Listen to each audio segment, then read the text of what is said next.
तो इसमें सबसे बड़ा दोषी कौन है, सरकार है या फिर वो दोषी हैं? क्योंकि हमारी बच्ची लौट के नहीं आती है और उसको जब ये रहता है कि हमारी बच्ची लौट के नहीं आती है तो सबसे पहले तो वह अपने अड़ोसी पड़ोसी को ही बताने में घबराता है।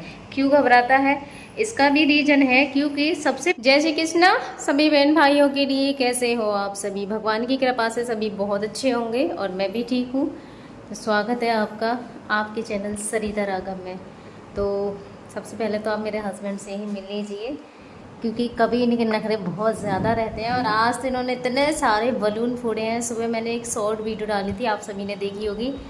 बलून फोड़े मैंने सारे इनसे ही फोड़वा दिए। तो ऐसे ऐसे ऐसे ऐसे करके फोड़ रहे थे, दोनों हाथों से भी उनको फोड़ा है ना हीरो? सही कह रही हूँ ना मैं? आज सारे बलून फोड़ दिए बच्चों की तरह, फोड़ दिए ना? फोड़े? चलो आप सबको भी दिखाती हूँ। देखो किस तरीके से इन्होंने बलून रहे नहीं है, 2-3 ही है चिपके हुए रह गए हैं दीवार पे, क्योंकि सुबह मैंने बहुत सारे बलून इनके फुड़वा दिए थे उससे। तो ये जो रह गए ना, इन्हें फुड़वा के आपको दिखा, मुझसे ही छूट गया, ये 2 रह गए हैं मुझसे। तो मैं आपको दिखाती हूँ। मैंने शॉर्ट में डाला था तो देखो, मतलब खुश हो रहे थे बहुत ज़्यादा फोड़ फोड़ के। लो फिर से आगे फोड़ के दिखा दो, चलो सभी को। लो फोड़ ना, लो जल्दी लो, दोनों हाथों से फोड़ो और लो, फोड़ो जल्दी, लो फोड़ो ना। ना ना ना, ये इसमें फंस गया है तो इसे निकाल दो, क्योंकि यहाँ पे जब आता है ना ये हो जाता है। हाँ ऐसे ही करो। कहाँ गया? बलून भी तो उड़ जाते हैं थोड़ी सी उसमें ही। दूसरा दिया था, ये लो, देखो फोड़ेंगे, फोड़ो जल्दी, फोड़ो, फेंको मत। फेंक दी। लो लो जल्दी, खुश हो रहे हैं बच्चों की तरह फेंक फेंक के। लो दोनों हाथों से फोड़ो इसको, फोड़ो फोड़ो जल्दी। सुबह जैसे फोड़ रहे थे अब फोड़ दो, फोड़ ना, लो फोड़ो। अब नहीं फोड़ रहे, लो फोड़ो, नहीं फोड़ो। जैसे बच्चे होते हैं ना, एक बार कोई चीज़ फेंक देते हैं, बार बार फेंकते हैं, बिल्कुल ऐसे दबाते बहुत तेज़ है एकदम से ऐसे। वैसे भी ये तो हर चीज़ को बहुत तेज़ ही पकड़ते हैं, तो वो भी ये देखो, लेकिन खुश बहुत हो रहे हैं, मतलब गेम सा लगता है इनको। जैसे छोटे बच्चे होते हैं ना, उन्हें बार बार कोई चीज़ दो तो उसे फेंक देते हैं। फिलहाल अब ये एक गेम ही समझ रहे हैं। तो मैं ज़्यादा कुछ नहीं, सिर्फ जो मनीषा सिस्टर का आपको पता है कि बहुत ही ज़्यादा क्या हो रहा है, जहाँ भी देखो वही दिखाई दे रही हैं। और उसमें बस मैं आप सभी से ये पूछना चाहूँगी कि उसमें अगर सबसे ज़्यादा गुनहगार है तो कौन है? क्योंकि मेरी भी बेटी है, आप सबके घरों में भी बहन और बेटियां हैं। आज मेरी बेटी छोटी है, कल को बड़ी होगी, तो हमें भी नहीं पता अगर यही सब चलता रहा, क्योंकि ये पहला केस ऐसा नहीं है जो ये सब हुआ है। इससे पहले भी बहुत सारे केस ऐसे हो चुके हैं, किसी को ऐसे काट के फ्रिज में भर दिया जाता है। तो बस में भी हुआ था एक बार ऐसा केस, मुझे तो नाम याद नहीं है, ज़्यादा कुछ मुझे पता नहीं रहता इस केस में भी। अब मैं जहाँ भी देखती हूँ मनीषा सिस्टर ही दिखाई दे रही हैं, और उनके साथ कितना गलत हुआ है वो सब आप भी जानते हो, मुझे बताने की ज़रूरत नहीं है।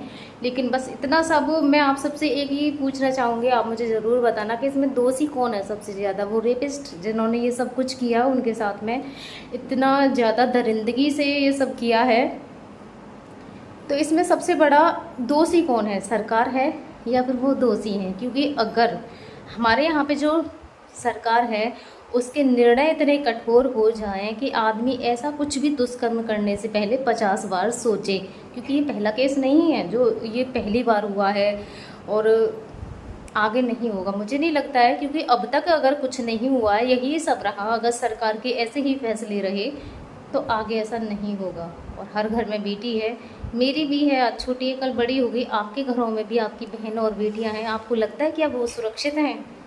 नहीं है, क्योंकि यहाँ के जो सरकार के जो नियम है ना वो कठोर नहीं है।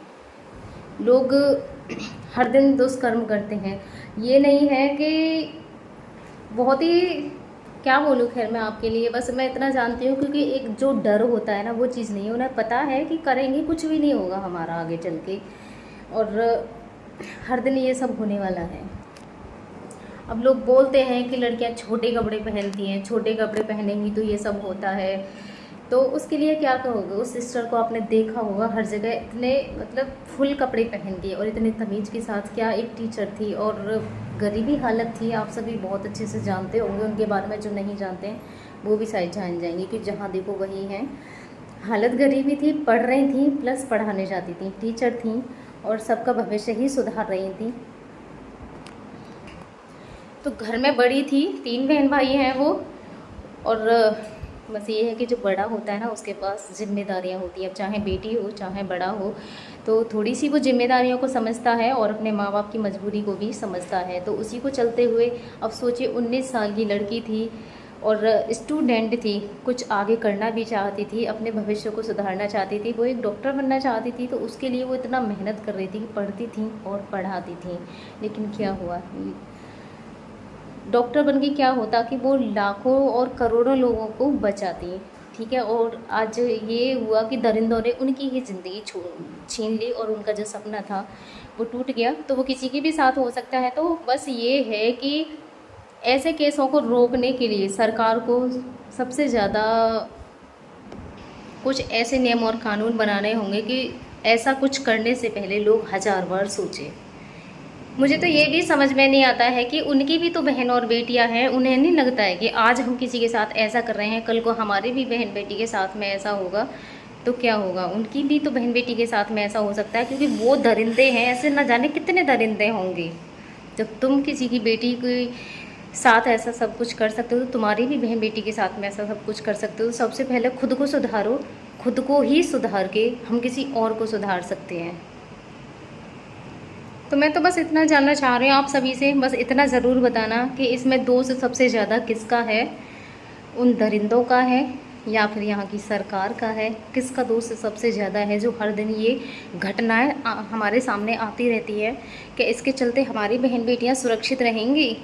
क्या हम सुरक्षित हैं? हम भी तो लेडीज़ हैं, कोई सुरक्षित नहीं है घर से बाहर निकलने के बाद में। हमें नहीं लगता है, हमारे बच्चे स्कूल जाते हैं, हर दिन दिमाग ऐसे करता है, ऐसे लगता है कि भाई हम अपनी बेटी को भेज रहे हैं, कहीं कुछ ऐसा गलत ना हो जाए। अगर यहाँ की सरकार के फैसले ही इतने ज़्यादा सुरक्षित और कठोर होंगे तो शायद किसी का भी दिमाग अपनी लड़की को लेके इतना ज़्यादा टेंशन में नहीं रहेगा।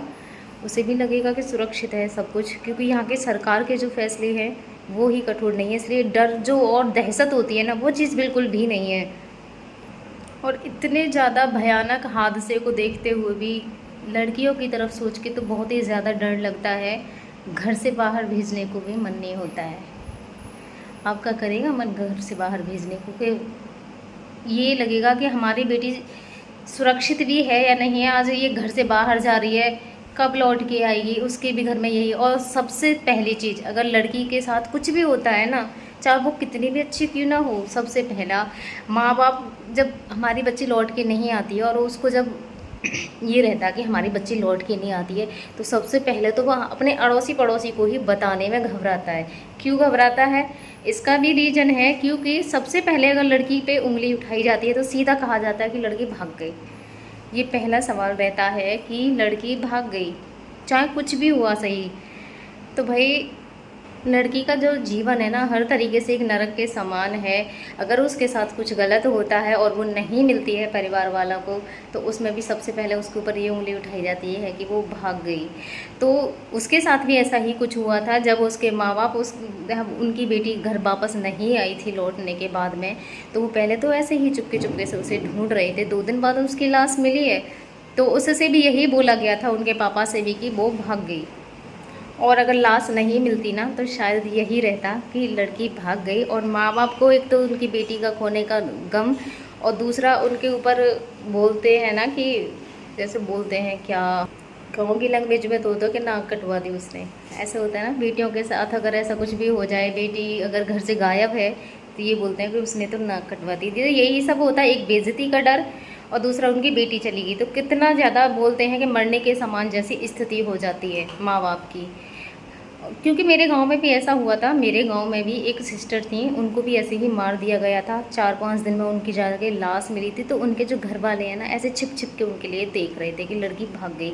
यही हो रहा था, छिप छिप के भी ढूंढो ना, उसके बाद भी गांव में ये फैल जाती है अफवाह कि उसकी लड़की मिल नहीं रही है और वो भाग गई है। जब लाश मिली, जब पता चला कि उनकी लड़की भागी नहीं थी, मर्डर हुआ था। तो यही है, एक लड़की की ज़िंदगी कुछ समझ में नहीं आता है।